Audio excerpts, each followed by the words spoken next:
This is part 2 of day 7 of the Holy Week Marathon. And it's more of a casual day. And, there's just so much that we can't cover it all.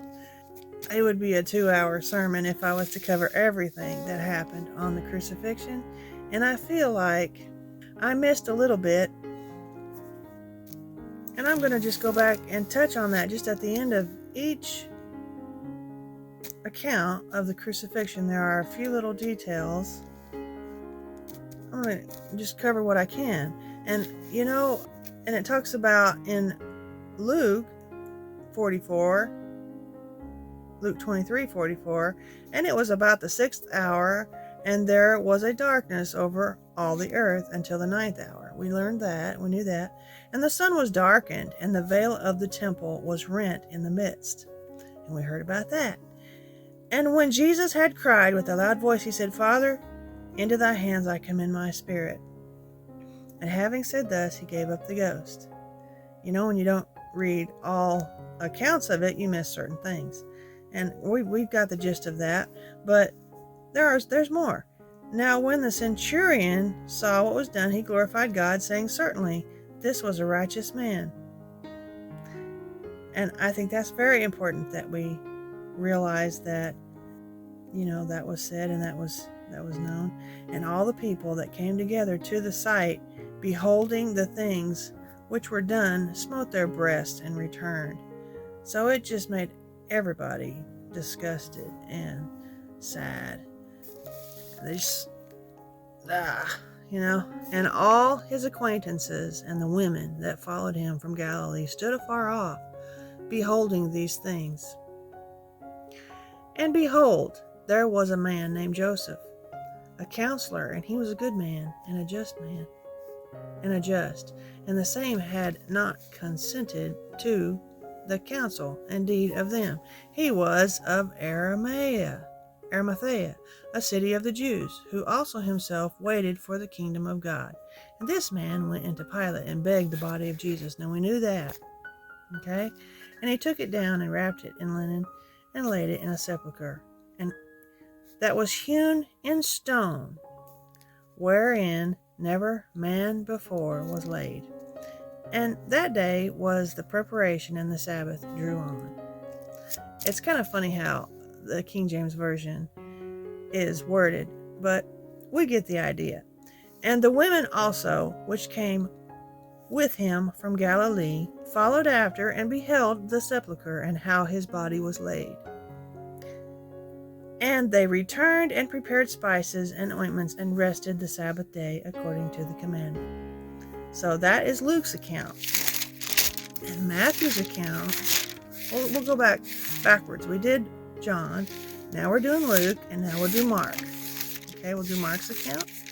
And Mark's account, okay, we'll start with chapter 15, verse 43. And Joseph of Arimathea, an honorable counselor, which also waited for the kingdom of God, that's very important, came and went in boldly unto Pilate and craved the body of Jesus. And Pilate marveled if he were already dead. And calling unto him the centurion, he asked him whether he had been any while dead.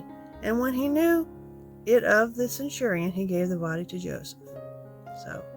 And he bought fine linen and took him down and wrapped him in the linen and laid him in a sepulchre which was hewn out of a rock, and rolled a stone unto the door of the sepulchre.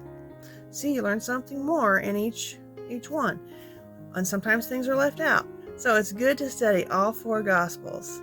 And so if something I read to you, you read something else in a different Gospel, don't shoot me. It's just a lot. And we should go through each Gospel and read the account to get the full story. In verse 47, and Mary Magdalene and Mary, the mother of Joseph, beheld where he was laid. So some of these things are the same. Now we'll go back to Matthew. All right, we're almost there. And I appreciate you coming with me for this little study. And I will probably have a third part to this this day, because there's just so many neat things that God keeps reminding me of. So at the end of chapter, it's in Matthew 27, verse 54. Now when the centurion and they that were with him watching Jesus saw the earthquake and those things that were done, they feared greatly, saying, Truly, this was the Son of God. And many women were there beholding afar off, which followed Jesus from Galilee, ministering unto him. And there were a lot of women that followed Jesus and ministered unto him. They took care of him and made sure, some of them even, provided the money, for his ministry. Verse 56, among which was Mary Magdalene, and Mary the mother of James and Joseph, and the mother of Zebedee's children. And when the even was come, there came a rich man of Arimathea, named Joseph, who also himself was Jesus' disciple. And he went to Pilate and begged for the body of Jesus. And then Pilate commanded the body to be delivered. And then when Joseph had taken the body, he wrapped it in a clean linen cloth. A clean linen cloth on this one. And laid it in his own new tomb. See, we learned something new. Which he had hewn out of the rock. And he rolled a great stone to the door of the sepulchre and departed. And there was Mary Magdalene and the other Mary sitting over against the sepulchre. Now the next day that followed the day of the preparation, the chief priests and Pharisees came together unto Pilate, saying, Sir, we remember that deceiver said, while he was yet alive, after 3 days I will rise again. Command therefore that the sepulchre be made sure until the 3rd day, lest his disciples come by night and steal him away, and say unto the people, He is risen from the dead. So the last error shall be worse than the first. Pilate said unto them, Ye have a watch. Go your way. Make it sure as you can. So they went and made the sepulchre sure, sealing the stone and setting a watch. And that adds a lot to the story too. So now when we get to resurrection morning, now you know what the 4 Gospels said about it. So we know that